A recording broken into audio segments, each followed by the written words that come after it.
next one is more salt standard. Do you know about sin eating? Are you familiar with this? Right. I might get a little bit of class warfare about this. I apologise in advance. Sarah Tarlow, in her magnificent Ritual Belief and the Dead in Early Modern England and Ireland, introduces the following custom thusly. Right? One other theologically unorthodox practice was the recorded tradition of sin eating. So, Protestantism did not permit sins to be cleansed by confession and expiation like traditional Catholic practice. We're kind of familiar with that idea, right? Far less was it possible to short-circuit the process by undertaking pilgrimages, rites of devotion to a particular saint, or the purchase of indulgences, right? All these lovely little Catholic practices that are now not allowed in the Reformation, right? Instead, private devotions of contrition, affirmations of faith, and trust in divine mercy were the individual's only hope. But in some parts of Britain, popular practice offered another alternative.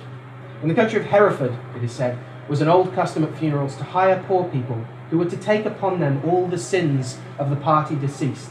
The manner was then that the corpse was brought out of the house and laid on the bier. A load of bread was brought out and delivered to the sin eater over the corpse, and also a mazer bowl of maple full of beer, which he was to drink up, and 6pence in money, whereof he took upon him ipso facto all the sins of the defunct, and freed him from walking after they were dead. And John Aubrey notes that this practice continued in North Wales well into the 17th and 18th centuries, and arguably still crops up in the 19th in various parts. So feeding wasn't necessarily an integral part of receiving sins, but it could also be an opportunity to practice a kind of Christian charity. There was this idea of like making sure that you went out on a good note, and that everyone in the community was like, all right, well, at least he fed a bunch of people. At least it was good grub, right? Having a kind of theological element to it. And English funerary feasts took place in churchyards, and bread was often doled out to the poor on behalf of the dead.